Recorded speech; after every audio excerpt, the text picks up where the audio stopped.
Dobar dan, dobrodošli na kanal Priče koje volite. 7 godina tišine. Kada sam ga upoznala, verovala sam da sam našla mir. Zvao se Marko i imao je one oči koje te uvere da ćeš pored njega biti bezbedna. Bio je pažljiv, nasmejan, samouveren. Sve što sam tada mislila da muškarac treba da bude. Radila sam kao učiteljica u malom gradu na severu. On je bio mladi preduzetnik. Tek je pokretao svoju građevinsku firmu. Delovao je kao neko ko zna šta hoće. A ja sam mislila da sam i ja to znala. Želela sam dom, ljubav i porodicu. Ni slutiti nisam mogla da će sve to postati samo dim iz pepela, onoga što sam izgubila. Prve 2 godine bile su kao bajka. Zajedno smo uređivali stan, planirali budućnost i pričali o deci. Govorio je, naša će ćerka imati tvoj osmeh, a ako bude sin, imat će moj karakter. Smejala sam se, ne sluteći da će te reči jednoga dana boleti više od bilo koje uvrede. A onda, jednog hladnog januarskog jutra, test iz apoteke pokazao je 2 crte. Drhtala sam, srećna, uplašena, ali iznad svega ponosna. Nosila sam novo biće, našu krv, naše srce. Trčala sam kući da mu kažem. Sedeo je za stolom, sa telefonom u ruci, zamišljen. Rekla sam mu tiho, kao da se plašim da rečima ne slomim čudo. Trudna sam. Podigao je pogled i prvi put nisam vidjela radost u tim očima. Nisam vidjela ništa, samo prazninu. Mila, počeo je, ovo nije pravi trenutak. Zbunjeno sam se nasmejala. U ušima mi je udaralo. Nisam ga razumela. Pa zar i on sam nije želeo da ima decu? Toliko dugo smo pričali o tome. Nije moguće da se baš toliko promenio. Ovo mora da je šala. Krenula sam ka njemu, ali se on izmakao. Kakav trenutak? Pa mi smo muž i žena. Zar postoji bolji trenutak? Tada je spustio pogled i rekao rečenicu koja me raspolovila. Reši se toga. Nisam ga razumela. Kako to misliš? Nemoj da se praviš naivna. Ne možemo sad imati dete. Sve je nestabilno. I zastao je, progutao knedlu. Volim drugu ženu. U tom trenutku sam se osjećala kao da je neko otvorio prozor u mojim grudima i pustio vetar da sve raznese. Nisam mogla da dišem. Nisam mogla ni da govorim. Samo sam gledala u njega, u tog čoveka za koga sam dala sve, koji je sad mirno govorio da voli drugu. Kasnije sam saznala da se zvala Tijana i da je njegova sekretarica. Mlada, lepa, ambiciozna. Ona je valjda imala ono što ja više nisam. Novinu. Te noći nisam spavala. Slušala sam ga kako pakuje svoje stvari. Kako kucaju točkići njegovog kofera po parketu. Ujutru, pre nego što je otišao, rekao je jednostavno: učini pravu stvar, ne komplikuj. Ali ja nisam mogla da ubijem dete. Nisam mogla da ubijem njih. Jer kad sam otišla kod lekara, saznala sam da nosim blizance. 2 mala srca kucala su u meni. 2 male svetiljke u tami mog slomljenog sveta. Tog dana sam odlučila da nestanem. Spakovala sam torbu, nekoliko haljina, uzela sam dokumenta i nešto ušteđevine. Otišla sam u Novi Sad, kod stare prijateljice sa fakulteta. Marko nikada nije ni pokušao da me nađe. Za njega sam prestala da postojim, ali i to je bilo u redu, jer ja sam imala nešto što on nije. Ja sam imala razlog da živim. Porodila sam se u jesen, u tišini jedne bolničke sobe. Dala sam im ime Lana i Lea. Kada sam ih prvi put ugledala, shvatila sam da ne postoji ništa što žena ne može preživeti ako ima za koga. Moje devojčice su bile moj spas, moj dah, moja snaga. Godine su prolazile u borbi. Radila sam u malom privatnom vrtiću, a noću sam šila garderobu za decu da bih dopunila budžet. Nisam imala mnogo, ali imala sam svoj mir. Svako veče bih ih ušuškala, poljubila u čelo i šapnula: nikad ne zaboravite, vi ste ljubav, ne greška. Ali svet je mali i sudbina ima čudan smisao za ironiju. Jednog popodneva, dok sam sa Lanom i Leom šetala kejom, ugledala sam ogromni billboard. Na njemu Marko, nasmejan, u odelu sa nazivom svoje firme: Stanojević Invest. Gradimo budućnost. Ispod mala slika žene pored njega, Tijana. Naslov: najmoćniji par godine. Noge su mi se oduzele. On koji me je ostavio sa 2 dece, sada je bio na vrhu, a ja, koja sam ga volela, i dalje sam živela na ivici egzistencije. Te noći nisam mogla da spavam. Gledala sam u svoje ćerke, mirne i nevine, i u meni se probudilo nešto što dugo nije. Ne mržnja, nego pravda. Ne osveta, nego istina.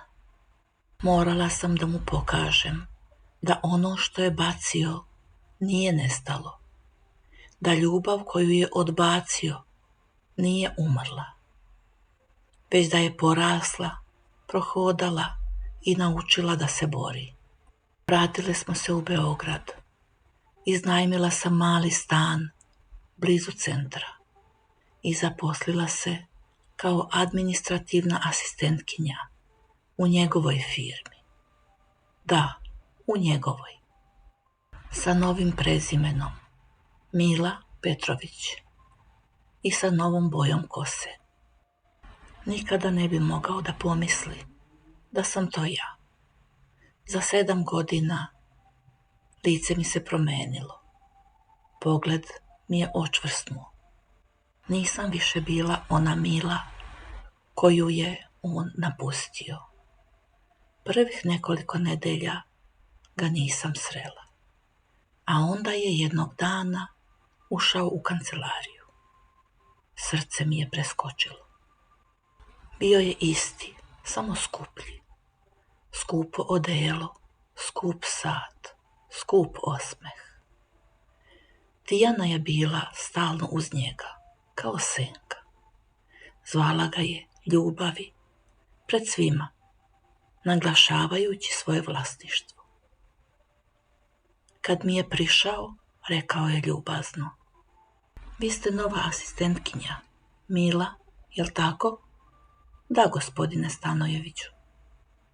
Zanimljivo, podsjećate me na nekoga. Verovatno se radi o slučajnosti. Promrmljala sam. Nasmejala sam se i nastavila da kucam. Nisam htjela da me prepozna odmah. Htjela sam da gledam, da slušam, da razumem kakav je postao.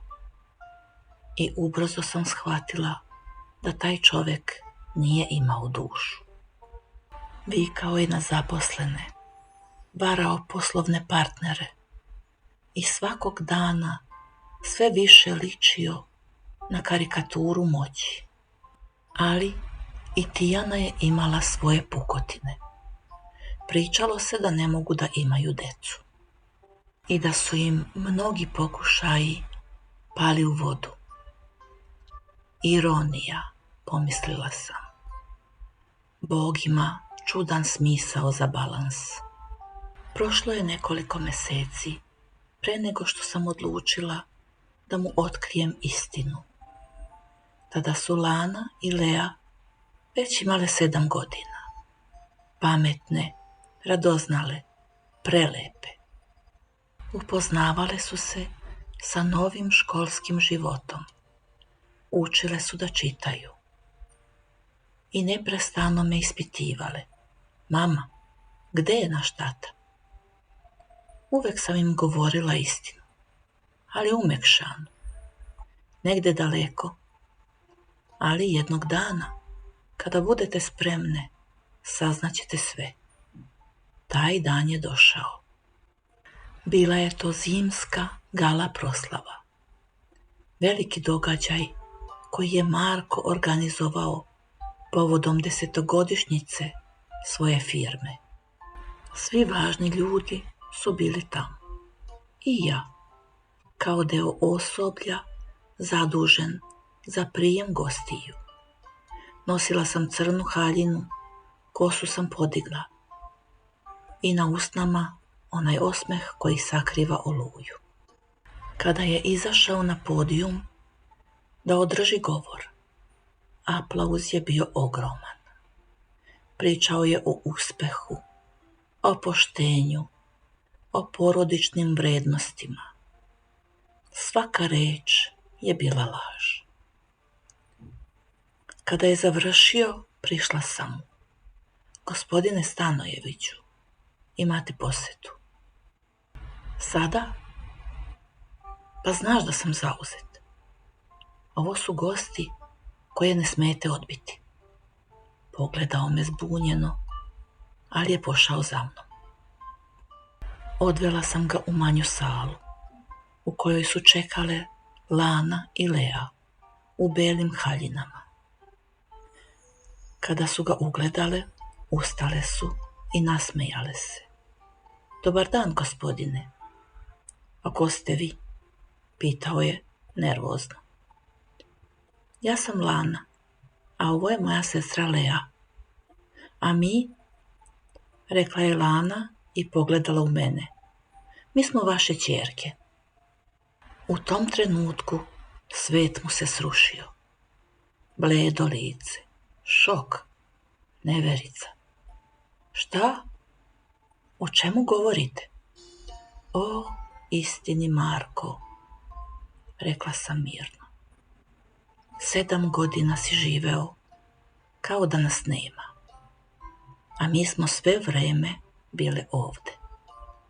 Tvoje ćerke, tvoja krv.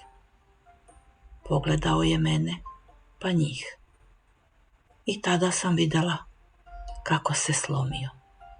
Kroz njegovu masku sam prvi put posle mnogo godina videla čoveka. Seo je drhteći. Zašto nisi rekla? Zato što si tada voleo drugu? Zato što si tražio da ih ubijem. Zato što si me naterao da biram između života i tvoje ljubavi. I ja sam izabrala njih. Nije znao šta da kaže. Samo je sedeo, gledajući u njihova lica, koja su bila njegova kopija. Suza mu je skliznula niz obraz. Mogu li da ih zagrlim? One su tvoje ćerke, Marko. Ali zapamti, one ne znaju za bol i nikada ne smu da saznaju koliko si nas povredio. Prišao je, spustio se na kolena i zagrlio ih. Lana ga je pitala: tata, zašto si nas tek sad našao? Zastao je, pogleda slomljenog. Jer sam bio slep, dušo. Slepo sam verovao u pogrešne stvari. Tog trenutka sam znala da je osveta završena. Ne zato što je patio, već zato što je shvatio. Sljedećih mjeseci Marko je pokušavao da nam se približi. Dolazio je da vidi devojčice, pomagao oko škole, kupovao knjige i igračke. Dijana to nije mogla da podnese. Svađali su se sve više i više, dok jednog dana nije spakovala stvari i otišla. Ostavila mu je poruku: ti si izgubio mene zbog njih i to će te proganjati dokle god si živ. Ali njega više nije bilo briga. Počeo je da se menja. Prvo polako, nespretno, kao dete koje uči da hoda, potom iskreno. Otvorio je fondaciju za samohrane majke, pomagao siromašnim porodicama. Možda iz griže savesti, možda iz ljubavi. Meni to više nije bilo važno. Ja sam već imala sve što mi je bilo potrebno. Jednog dana, dok sam sedela u parku i gledala kako Lana i Lea trče ka njemu, shvatila sam nešto. Osveta ne donosi mir, ali istina donosi slobodu. Marko je prišao i seo pored mene. Hvala ti što si mi dala šansu da ih upoznam. Nisam to uradila zbog tebe, Marko.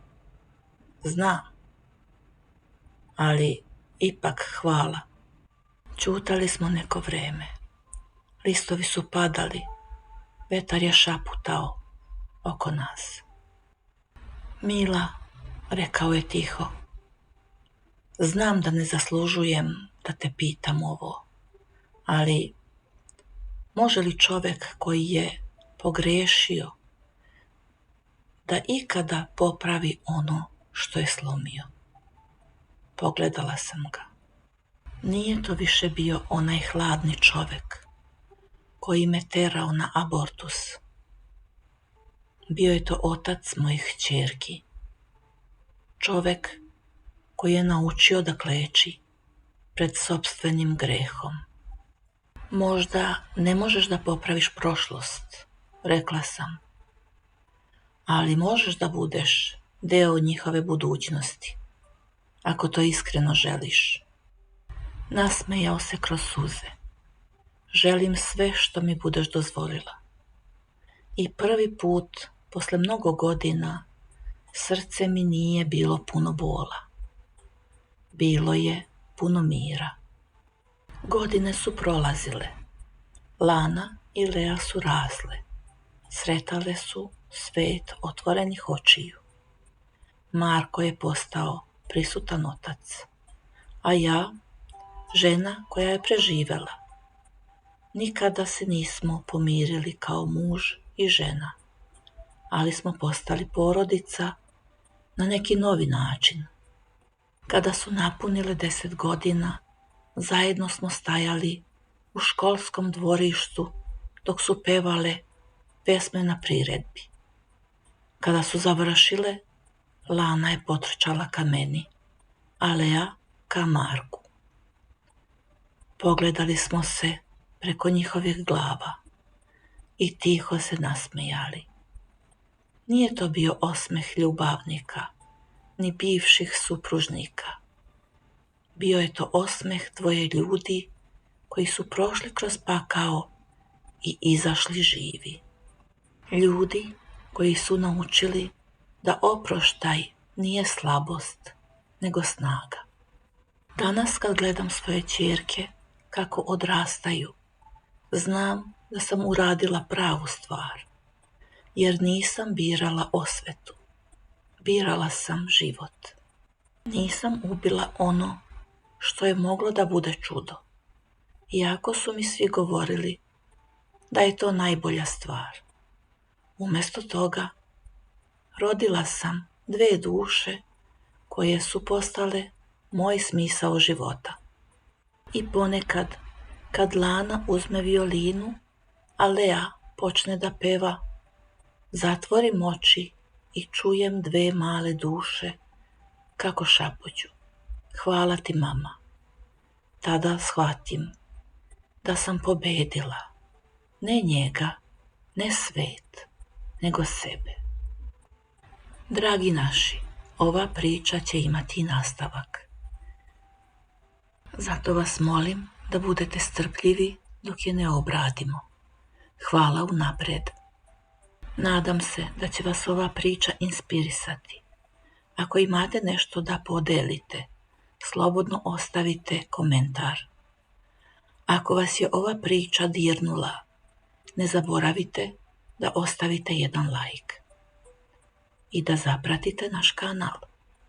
U komentarima nam napišite odakle nas pratite. Hvala i do slušanja.